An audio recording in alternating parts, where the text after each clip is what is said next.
I'm almost too stunned to feel anything. These years of work have sort of been all-consuming, and now I'm going, oh my God, we've actually got some results. I'm pretty euphoric, actually. That is the reality of family physicians, is that it's all that administrative burden. The Canadian Medical Association would call it paperweight, W-E-I-G-H-T. New Brunswickers deserve to age with dignity, to have the right supports and the ability to make choices about where and how they live.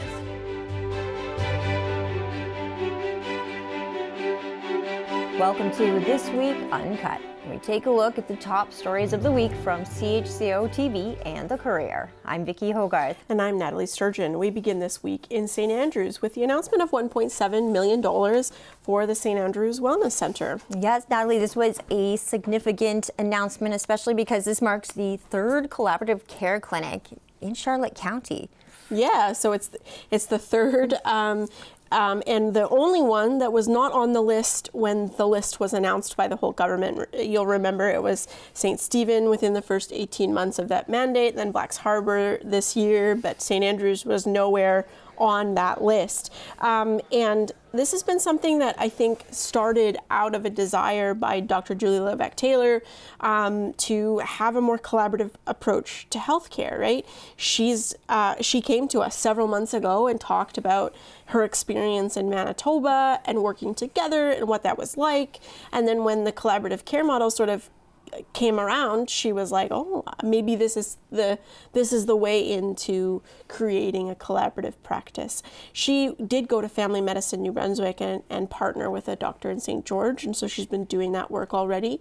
But she kind of set the stones in place alongside Dr. Peer and his wife, Councillor Annette Harlan, to sort of build this clinic for the province and have all the pieces there for them to get started. Yeah, she definitely set an example for how this process can roll even more quickly across the province if doctors can take that initiative themselves, be proactive. Again, like you mentioned, she was doing this when she was a doctor back in Manitoba, so she had years of experience working in a collaborative care model, one that she found was very successful in terms of the care, but also took the stress off the doctor from having to always be so concerned about every single patient, sometimes giving up weekends to make sure they were on top of all the paperwork.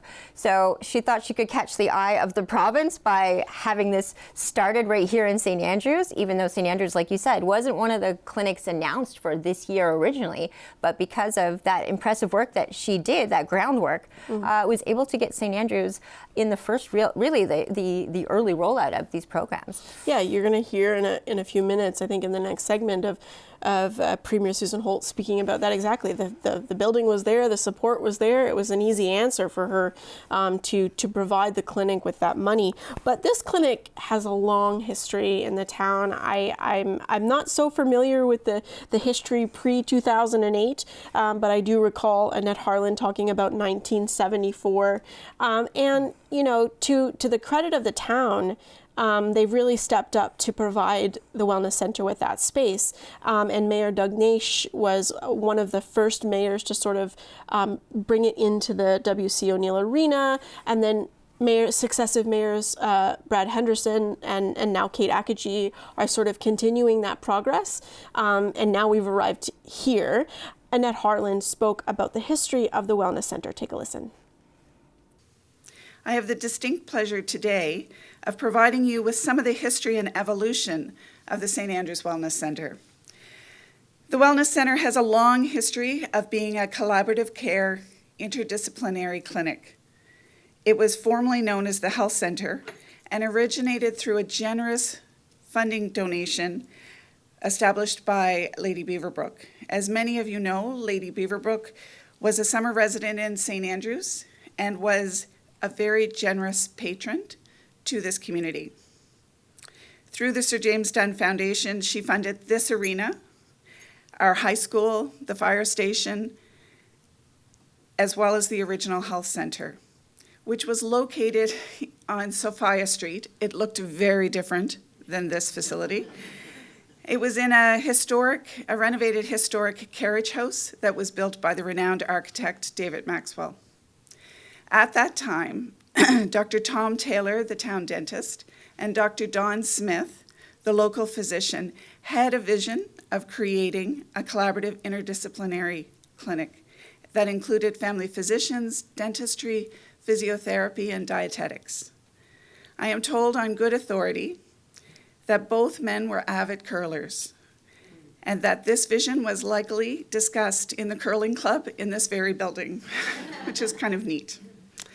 Dr. Taylor and Dr. Smith approached Lady Beaverbrook, who adopted this vision and committed the funding through the Sir James Dunn Foundation. And the health center was officially opened in January of 1974.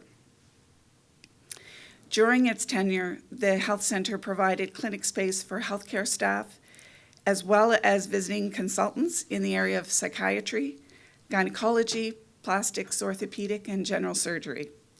It was truly the health home for the residents of St. Andrews. Over time, Charlotte County Hospital established ambulatory clinic, and the specialists shifted their consulting practice to the hospital, where they were able to provide care for all of Charlotte County. Since that time, a number of family physicians have come and gone, with Dr. Peer being the constant for over 31 years. At that time in Charlotte County, the only place you would have found family doctors, nurse practitioners working in a collaborative setting with nurses and other allied care providers would have been in Horizon Health-led facilities, such as Charlotte County Hospital or the Fundy Health Center. So for us to be doing it in the community is really quite special. In 2008, the Sir James Dunn Foundation, who managed the trust for the health center, transferred the operation of the clinic over to the town of St. Andrews. And about 8 years ago, the council of the day, under the leadership of former Mayor Doug Naish, decided that the health center needed a new facility, and the work began to renovate this former bowling alley. And if you see the whole facility, it definitely looks like a bowling alley, into a lovely modern wellness center. Former Mayor Brad Henderson, Dr. Peer, and I actively began recruiting for an additional family physician.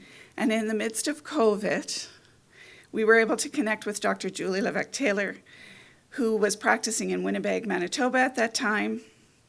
Fortunately for us, she had always wanted to return to the province, specifically to this region.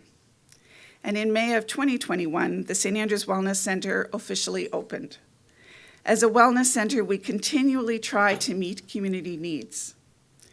In addition to Dr. Peer's and Dr. Levesque-Taylor's family practice teams, we also provide space for mental health services, social development, public safety, a consulting physiatrist, and hospice. In the spring of 2024, as a member of council, I was supported to begin discussions with Extramural and Horizon in finding a way to assist families in getting their blood drawn. Those initial discussions, and there were many, they morphed into how can we optimize this facility and bring more services to the residents of St. Andrews. And as a result of an incredible commitment by both this municipality and the provincial government, as well as a partnership with Horizon and Extramural, we will now be able to provide greater service and are set to provide care to residents for generations to come. That was Councillor Annette Harlan speaking at the announcement at the Wellness Center about the clinic's history in the town. But we also were able to get a bit of additional details about what this actually means for people in St. Andrews. Mm-hmm. So it means 603 patients are going to come off the list, mm-hmm. which, according to the province, is everybody in E5B.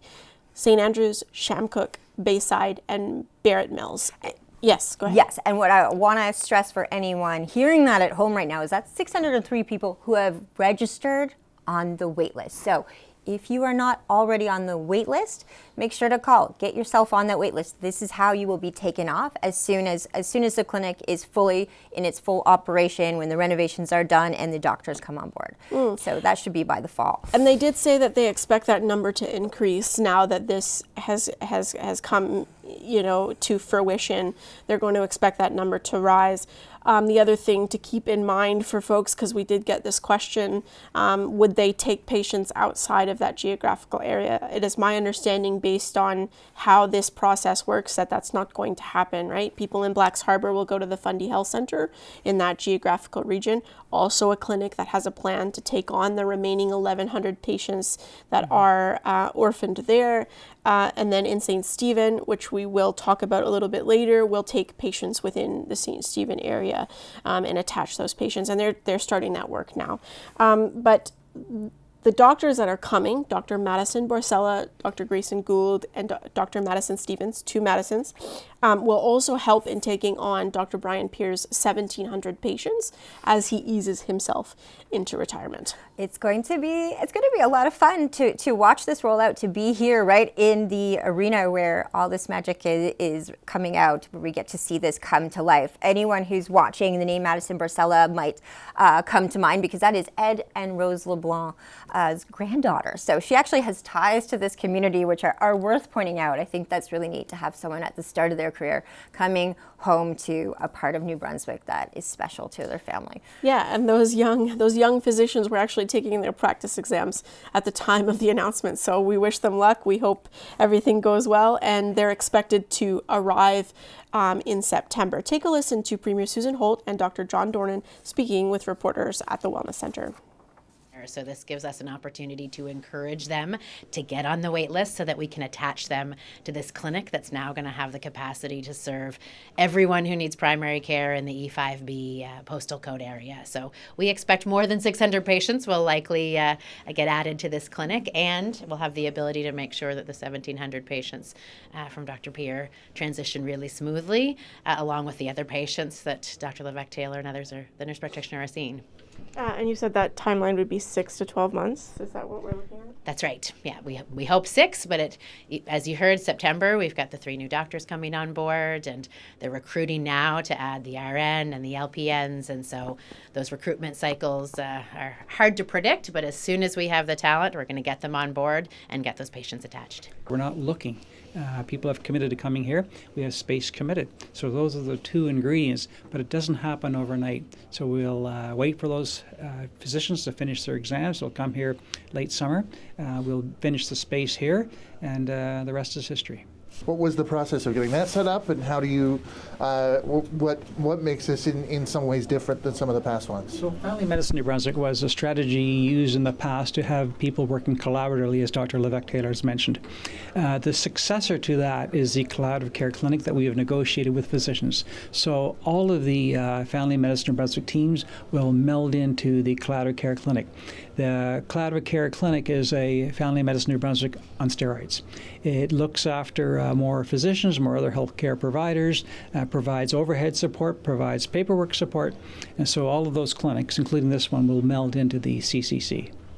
Combine the announcement today of covering everybody in St. Andrews and the one in Eastern Charlotte a few months ago. What does it mean to just have a good little chunk of the province all covered off now, or soon to be all covered off? Well, I think it means peace of mind for the New Brunswickers in those regions, and I think it also means the rest of New Brunswick is thinking, when is this going to happen in my community? When can we see the people in my community have the same peace of mind? And so that's why we are working extremely hard. We have put our money where our mouth is with the largest investment in healthcare to do just this. Invest in the healthcare professionals New Brunswickers deserve, invest in the spaces in community that will eventually see every New Brunswicker attached to a primary care home. I'm thrilled that we can do it in Eastern Charlotte and in St. Andrews, and soon to be St. Stephen. We need to do it across the whole province as quickly as possible. If you're coming to New Brunswick, you know that if you come to St. Andrews, Eastern Charlotte, Nakawik, I'll dare say St. Stephen, you know that when you come there, looking for a primary caregiver is not important. You already have one. Look for a school, look for other things, look for work, but you will have primary care. And so we want to grow that all across the province so that when you practice and you come to New Brunswick, you don't worry about who is your healthcare provider. I'll share with you, because I just heard it at the school. They said this is really going to help us as we're recruiting teachers and guidance counselors and school psychologists. I can tell you, talking to industry who are looking to grow their business and grow the economy, if they can reassure that new hire that they're going to be able to get access to primary care for their family, then they can fill that job and we can see the economic activity. So it's a boon for the region to be the first. I think we'll have to talk about the housing needs in this community to go with the fact that we're able to serve and meet the healthcare needs of the folks here. You mentioned that generational investment that was made a little over a week ago, $710 million in the latest budget.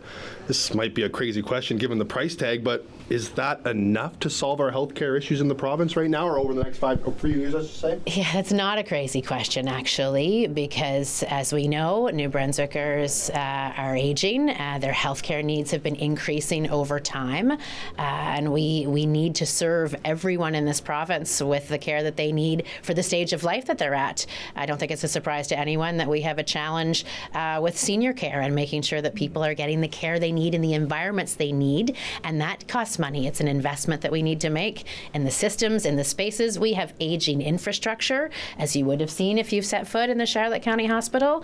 We need modern equipment, and so there are significant costs to serve excellent health care to a population that is spread out all over the province, just under 1 million people.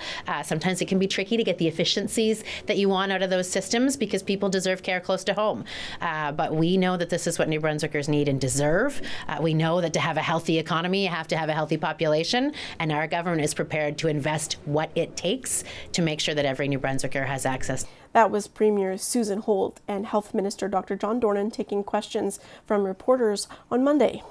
We also talked to Dr. Julie Levesque-Taylor, who we mentioned at the beginning of the show was really instrumental in getting St. Andrews as one of these early rollout collaborative care clinics in the province because of her work, doing all that groundwork, working with another doctor in St. George to make this a reality before it was actually chosen to be one of the province's official collaborative care clinics. One of my most favorite things about getting to interview doctors is the insight you get into what's actually going on in these spaces, right?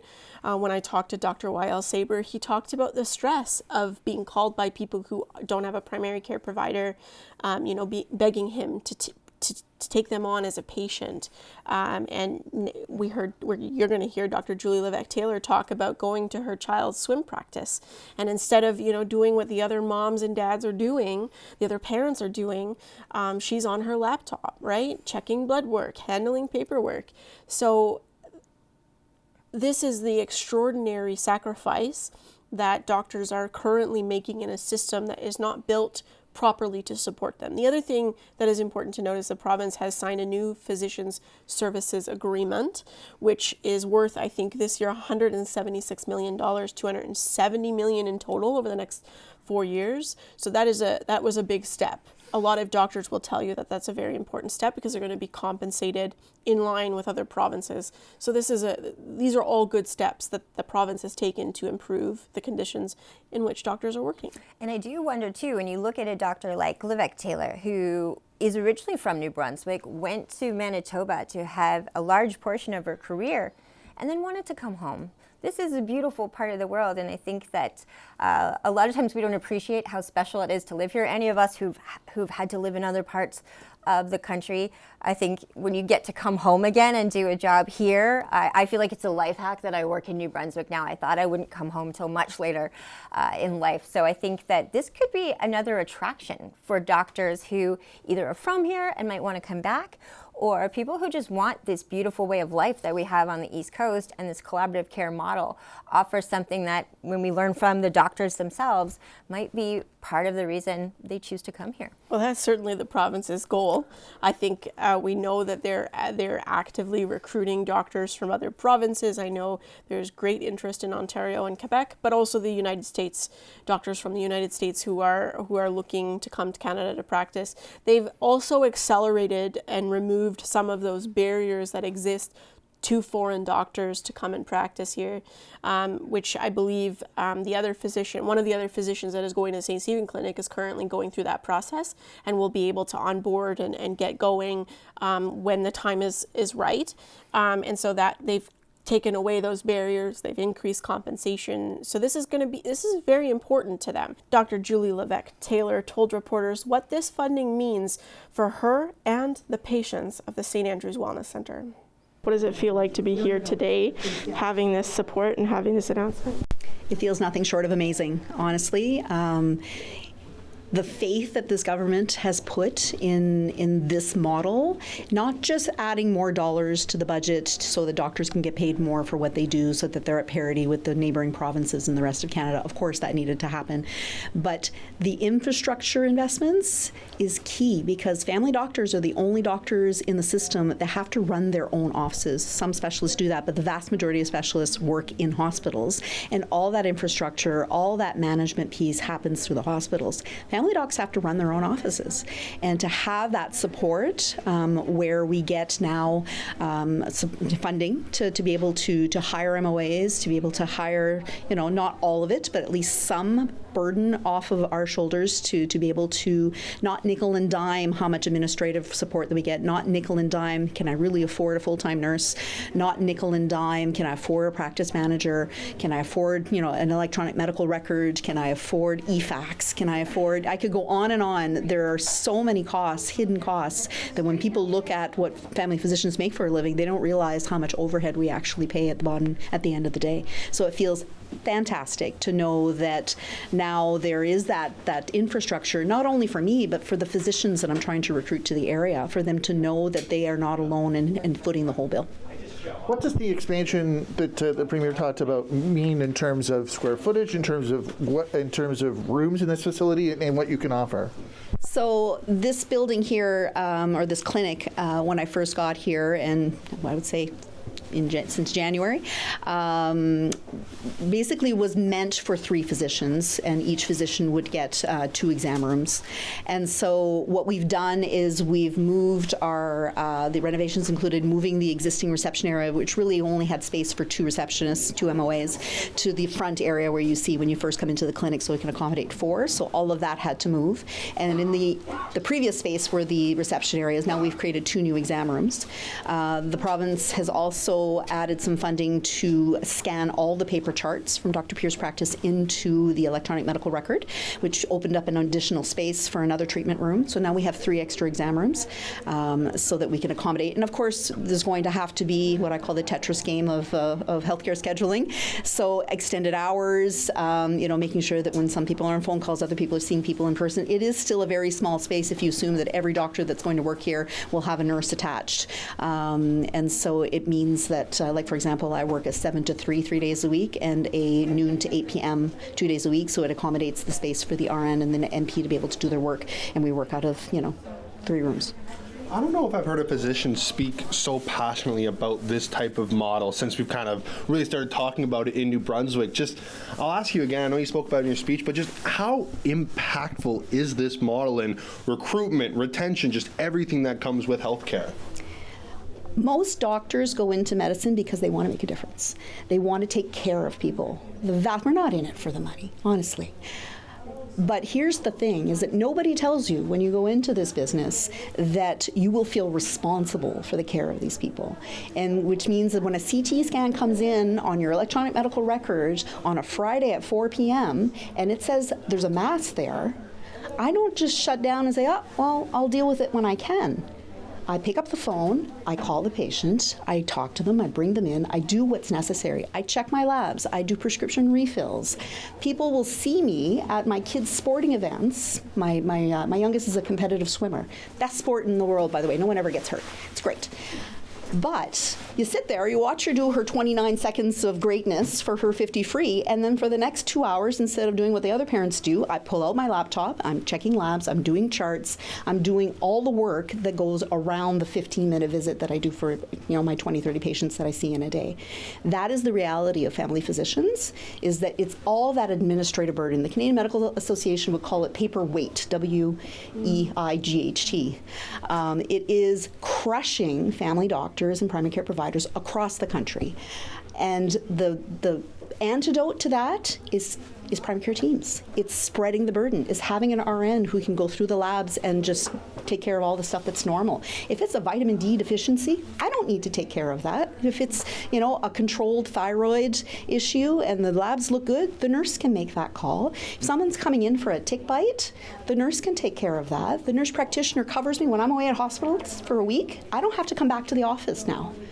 Morgan takes care of all that. She sees the patients that need to be seen. We put spaces in her schedule so that when there are babies with fevers, people with shingles, things that can't wait for them to see their regular primary care provider, would be me or her. And I do the same for her when she's on vacation. It allows you to step away. The rest of society expects to work their 9-to-5 jobs and then have their time off, their vacation time. I take my laptop everywhere. Everywhere. March break. Kids are up there skiing. I'm typing. My mother-in-law said, well, don't you ever stop? No, I don't, because I don't have access to my team right now. I got 2 of them on that leave. But, I'm excited. I'm happy today because I know I'm working really hard right now because I don't have the access to the team that I know is going to help me be there for my family, be there for my own mental health, be there for my own self-care plan. Sorry, very long-winded answer to your question, but it goes deeper than just more money. You can give me all the money in the world. If I can't be there when my kid hits her competitive AA times that brings her to the next level in her swim meet, it's all for nothing. It's all for nothing. That was Dr. Julie Levesque-Taylor speaking with reporters on Monday. We are going to take a quick break, but when we come back, we'll sit down one-on-one with the Premier in St. Andrews. Then we won't see that anxiety and that fear that New Brunswickers are experiencing right now.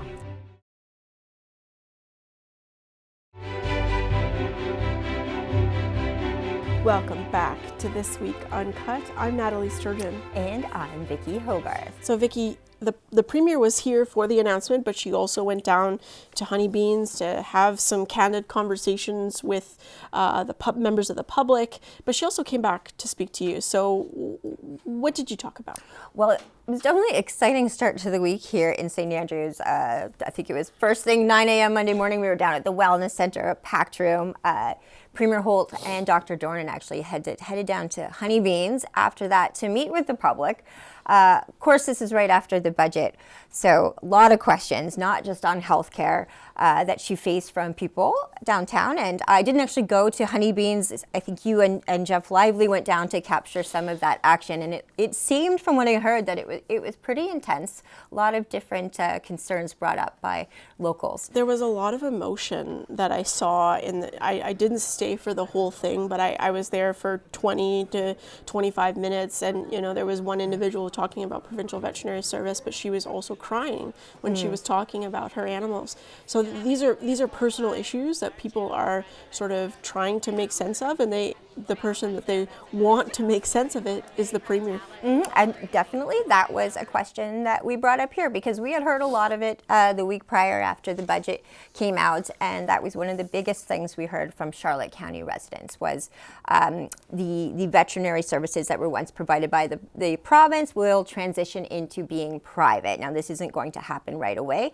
The Premier did address it, and I think what's important to keep in mind, and what she stresses too, is that when you've been told by the public that healthcare is number one, and I think we can all say that it is, even now, you've got to make some hard choices. So it comes down to that. I'll let her explain it when everyone takes a listen to what she had to say. We did focus our conversation on these collaborative care clinics and the rollout. But we did keep in mind, what does that mean? What other things have to be cut when you make these choices? This is a huge investment from the get-go. So the other thing that we talked a lot about, which is something I think is important to keep in mind, is when you make these big investments, is there a return on this investment? To what degree are you going to see down the road, 10 years down the road, 20 years down the road, a return on investments? And what I mean by that is that when you establish these collaborative healthcare clinics across the province, we should have 30 by this term of this government, down the road. This can mean a lot of things. It means a decrease in ER visits. ER visits, we know, are some of the most expensive visits, and when you don't need to go to the ER, wouldn't it be great if you could just see a family doctor? Now, we also know things like when you call your family doctor, sometimes it can get weeks to get an appointment, hence why some people go to the ER. But if you are the type of person who waits, or maybe just doesn't go at all, or doesn't have a family doctor, so doesn't get things checked when they could be more simply taken care of, this can lead to things being even fatal, but definitely, and I hate to put it in these terms, but they are more expensive when they are more serious. And that means all taxpayers have to carry that burden. So I think it would be great to see some data, some projections going forward on what it could mean in terms of savings for the province, and hopefully maybe we get some models like that going forward. But it was one of the parts we wanted to talk about, is that other side of things, the financial. The care is obviously the greatest concern that everyone has, is getting access to health care. But the silver lining to this is what it can mean down the road in terms of savings. This is our most expensive thing we have to worry about anyway. So on the flip side, financially, this could be quite an important move for New Brunswick. Yeah, I mean, the Premier called them difficult decisions because they're difficult, right? Someone is going to lose out when the government cuts funding. That's just the nature of the business that they're dealing with. I do think, we talked a little bit about this in the last episode. Tourism and heritage sites are being cut less than 5,000 visitors per year. They're looking at schools with fewer than 100 students. They're looking at cutting 12% of the civil service, that part one of the civil service. $100 million is expected to be saved there, and they're supposed to do that through attrition. And then the provincial veterinary service, $4 million, which, in the grand scheme of things is a bit of a drop in the bucket when you think about the $15.6 billion that is being spent. But she is right. The mandate that the Holt government was given was improve education, improve healthcare, and make things more affordable. So that's the challenge she's sitting with. Mm-hmm. And I want to point out too, another thing that we talked about is that we didn't talk about in the first portion of this show, is that the clinic here in St. Andrews will also have a blood lab. So there are these investments too that, considering, I'll give you a real life example of why that's important. I am a St. Andrews resident. I have blood work that I need to do in my purse that is about 2 months old that I keep thinking I'm going to call when I'm in St. I'm going to make this work. Now, if I could just call and go downstairs right now, it would have been done 2 months ago, but it just hasn't coincided with the moment I can get to St. Stephen and have the time to make an appointment. So they're thinking about those details too. You might not need that in St. Stephen in a collaborative care clinic when the hospital's right there. But for us here in St. Andrews, that will make a tremendous difference too. So I have no idea how my iron levels are doing, but well, that's just it. I mean, in rural practices, these pieces are often missing, phlebotomy, that sort of thing. In the city, you can go to your clinic and get your blood work drawn or what have you, or get, specimen collection. But that's not always common in rural areas. And so these are sort of concepts that are going to not only improve care, but make things faster for patients, make things faster for doctors. So this is the investments that the Holt government is making. And if we're not going to play the entire interview with Premier Holt here today in this show, you can watch it either on our channel on Town and Province or on our YouTube channel. The entire Town and Provinces with Premier Holt is published there. We also talked about her trip to India with Prime Minister Mark Carney. She had his ear for many, many hours on these long flights. 13-hour flight. Yes, so we got to talk a little bit about what that trip was like and her relationship with the Prime Minister as well. So it's really worth a listen, but we always appreciate that she makes the time to come in here. So it was really a chance to do a half-hour spring check-in from after our end of year at her office at Christmas time, where we sat down for half an hour there. So it's really great that she makes the time for CHCO and the Courier. She says she loves the channel. She knows that our Southwest New Brunswickers watch regularly, so she's always got the time to stop by. So here is a listen to our interview with Premier Susan Holt right here at the CHCO studio on Monday. When you're measuring the success of the collaborative care clinics, what are the short-term factors that you're measuring and then long-term as well? Yeah, there's two things that we measure right now. One is patient attachment. We want to see New Brunswickers have that healthcare home. And so we put in the contract an incentive to roster patients. And that actually really helps us with data too. Once clinics are rostering their patients and we know exactly how many New Brunswickers are attached to a patient medical home or a collaborative care clinic, then we know better where the holes are and we can tackle them. But we also want timely care. So it's one thing to incentivize someone to take on patients. You can imagine maybe a healthcare professional decides, I'm going to take 2,000 people on, but now you can't get an appointment for weeks and weeks or months. So we also measure, can you get an appointment in 5 days or less? What percentage of your patients can get a timely appointment? Because if you don't get timely care, then you're going to get more costly care. So we measure those two things. We've been moving in the right direction on access to care. It used to be 31% of New Brunswickers who had a doctor could get in 5 days or less. In the last year, we've moved that up to 34%. So it's going in the right direction, but we have a lot of people that don't have a doctor. And so we've got to make sure they're getting attached, and that attachment means they get timely service. That was Premier Susan Holt sitting down with me at the CHCO studio on Monday. We're going to take a quick break, but when we come back, we're going to take a look at the province's long-term care strategy and what that means for southwestern New Brunswick. This is breathing new life into our energy and into our vision, and it's going to breathe new life into I think the community as a whole.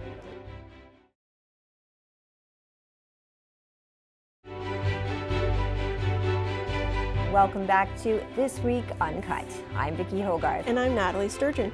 CHCO TV and the Courier went to Fredericton this week for the province's launch of its long-term care strategy. So tell us a little bit about you and Patrick drove up to the Fredericton Y, and what a crowd. I saw photos, I saw footage. I had no idea it was at the Y, for instance. So that was obviously made it quite an audience that was there to take in this news, and I'll let you get into the details about that. But what were the overarching themes of this plan? What did you learn? Yeah, the room was standing, the chairs were full and it was standing room only. There were several MLAs, ministers from the Holt side of the House. But this plan is sort of trying to deal with the whole scope of long-term care, how we reduce, the number of beds that are being taken up in hospital, but also how people can, how we can put resources behind aging in place, aging at home, the Nursing Home Without Walls program, but also aging with dignity in the facilities that do exist. And so she said there are 5 overarching measures. Again, we hear that word measures. The whole government likes measures that are going to be tracked throughout the life of this plan. That includes the assessment time for long-term care, which is currently 54 days. She couldn't say sort of how much shorter she wants that to be, but she said she's expecting it to come down. And it will look at the percentage of people with access to home care and their level of satisfaction. So if they are aging in place, how satisfied are they with the level of service and the quality of service? And then the number of people also waiting for placement in long-term care. So those were just a few that she specifically mentioned, but they're going to track that throughout the life of the plan. Now, there was also an announcement that she was very excited to do, which was the replacement of some long-term care facilities. Okay, and I think I know where this is going. There are 2 of those right here in Charlotte County, hence why there was a lot of Charlotte County representation at the Fredericton Y on Thursday. Well, it was kind of funny, actually, because she started to say the list, and after every one, there was cheers, and they just got progressively louder. But I do want to say that the loudest was for the Passamaquoddy Lodge in St. Andrews. This has been a project that has been evolving for 8 years, and it was born out of COVID-19 when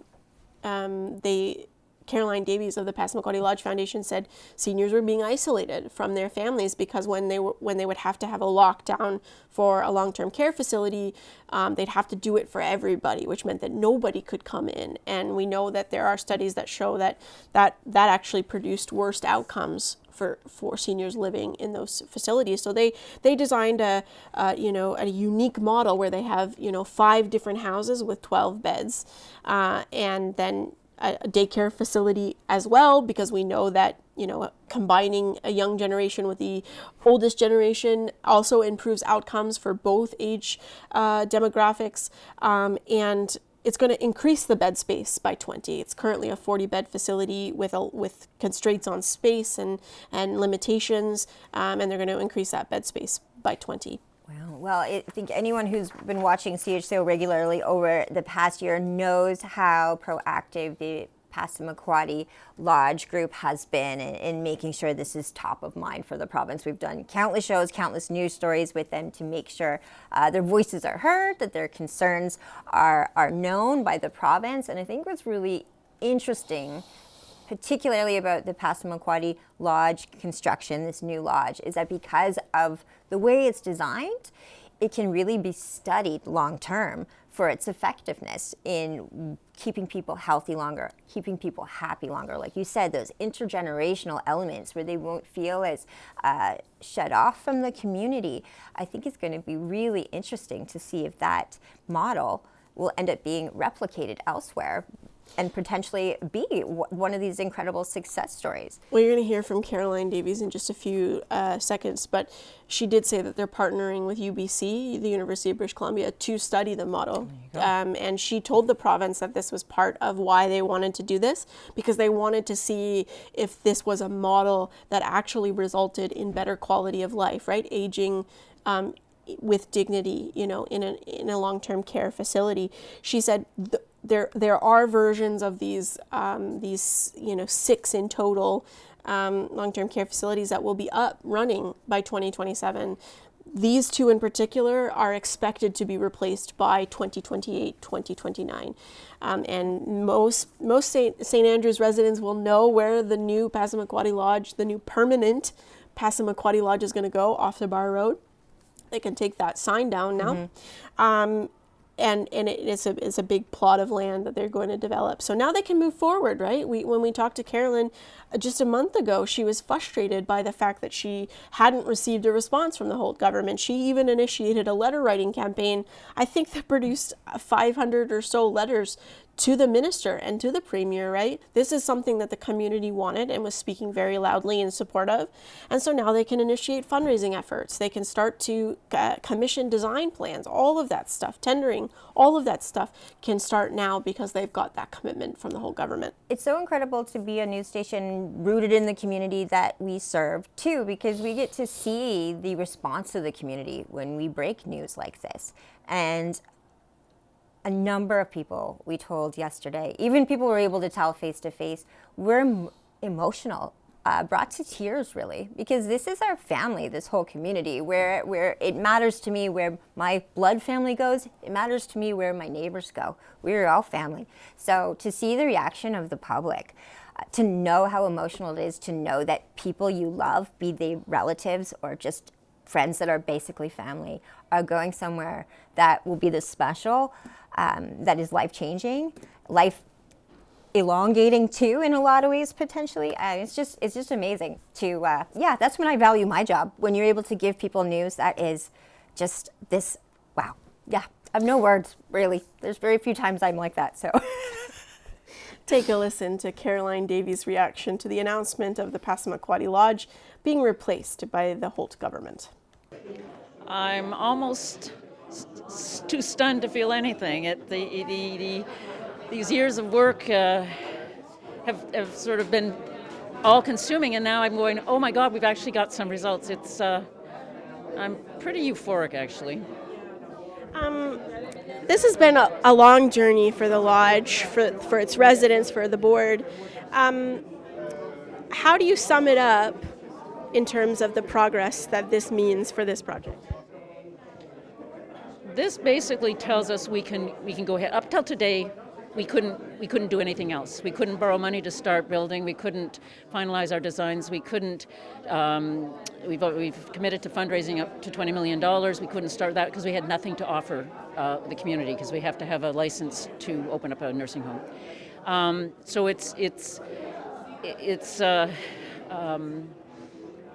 now we can walk through the door, and we've all along we've said it's going to be a demonstration project. Learn from us. We've got components of it that no other nursing home has. We're looking to partner with UBC to do an evaluation of long-term care in New Brunswick, which is nobody's gathering that information. So there's aspects of our proposal that would help inform any long-term care in the province. So we're looking forward to working with the province doing that. They're looking forward to working with us.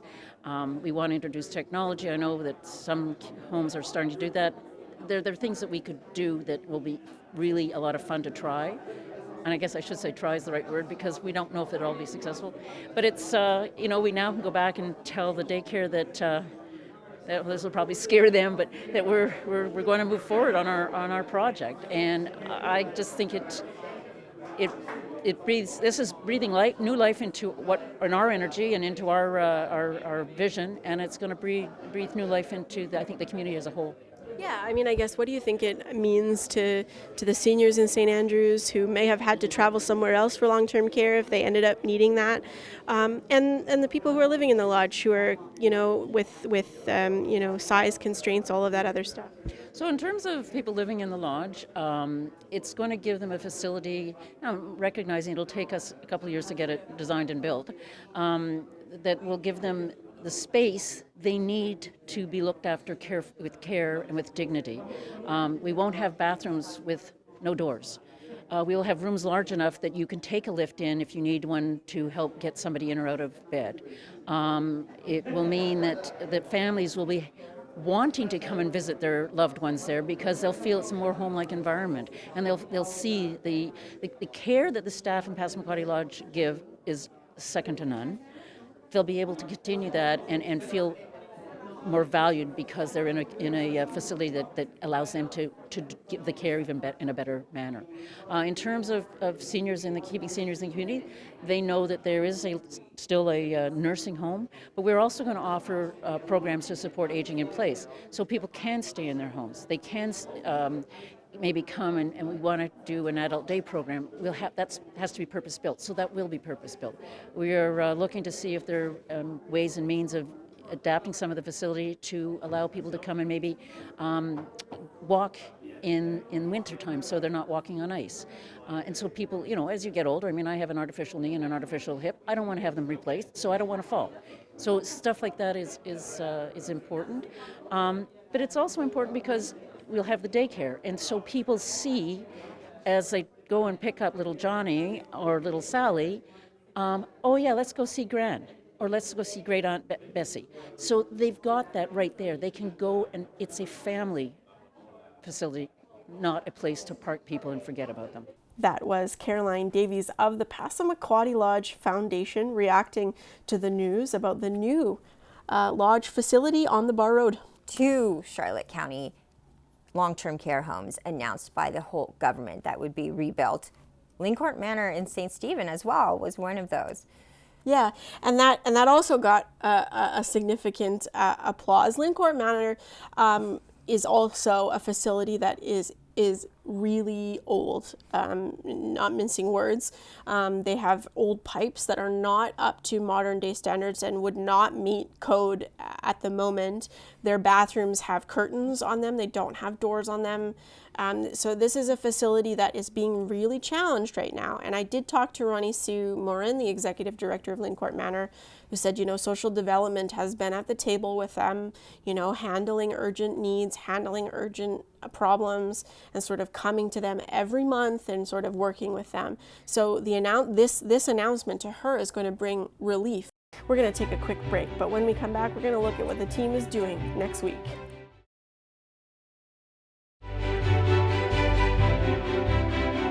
Welcome back to This Week Uncut. I'm Nathalie Sturgeon. And I'm Vicki Hogarth. Looking ahead to next week, I really have one thing major on my schedule. It is the conversation with Southwest New Brunswick that we are putting online with the Southwest New Brunswick Service Commission. This is April 2nd at 6 p.m. If you are considering running for council in the upcoming municipal elections, this event is for you. You can register now. The event is free, so I want to stress that. You can find on social media right now or online, anywhere. If you just Google the event or go on my personal page on Facebook, you'll see a link to how you can register.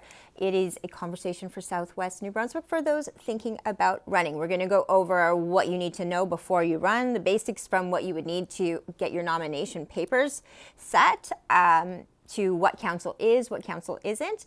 And we will also be hearing from a number of former mayors and councillors, representatives from the province, all of whom have represented New Brunswick Southwest specifically, that you can ask questions to. By registering for this conference, you will be able to ask questions live from home. So it's going to be very exciting, and I hope it will help a lot of people really make this a determining factor of whether they go ahead or not. Yeah, they should have all the facts. And we know that registration is trickling in on Elections New Brunswick every morning at around 9 a.m. I check the list of I do a little refresh to check the candidates, and they are trickling in slowly. They have a lot of time, right? The deadline is April 10th, and so they have time to sort of figure out, and I'm sure a lot of them are waiting for these webinars and these conferences with folks to get an idea of whether or not this is a commitment that they want to make. Some have already decided that. So we're going to keep watching,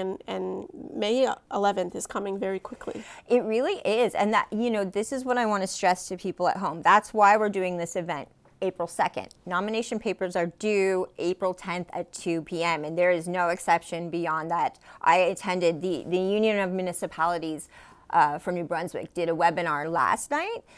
So I wanted to go to that because I don't want ours to be a repeat of what they've done, and also I wanted to see how they pulled it off. It was so they had Kim Poffenroth, Kate Rogers from Fredericton, who's the mayor of Fredericton, spoke of her experience and things like that. We will have representatives, like I said, from here. But I didn't want it to be a repeat of that. So if you have attended the Union of Municipalities, the one that we are doing with the Service Commission will be different, that have some theme overlaps, but information will be different and very specific to our region. Also, Hollis Bartlett will be here from the Service Commission to talk about how councils interact with the Service Commission. So it'll be, even if you're not running, I think it'll be worthwhile to even attend if you just want to learn more about the process. If you're one of the people who attends council regularly and wants to ask questions, that would be great as well. We haven't done an event like this before papers are due. So this is our first ever doing this. That's why I'm excited. And then once we have the papers, the nomination papers in, that's when we're going to start doing our candidate interviews all across the Southwest for both mayor and council. So it's a big job ahead, but it really is so much fun. There is a policy online for people who want to go view how the Courier will be handling questionnaires and coverage and fairness and all of that other stuff. And you guys have rules as well for TV, and we're kind of blanketing those across all of our coverage. So we're excited, and we're going to get started very soon. And Nathalie will be joining us in the online event on Thursday to speak about media and how council and mayors interact with media and what that relationship is all about when it comes to serving the public. So we'll have all aspects covered. If you want to talk about social media even, should you have a page if you're a councillor? What are the do's and don'ts? There'll be all kinds of people that you can ask these questions to, even if it's just down to who can sign your nomination papers. We're going to run the gamut of what we cover, and we'll make it concise within 2 hours so everyone can get to bed on time too. Wonderful. I'm excited. Can't wait to participate. Well, it's going to be a busy week, but I'm looking forward to it. We thank you once again for joining us on This Week Uncut. I'm Vicki Hogarth. And I'm Nathalie Sturgeon.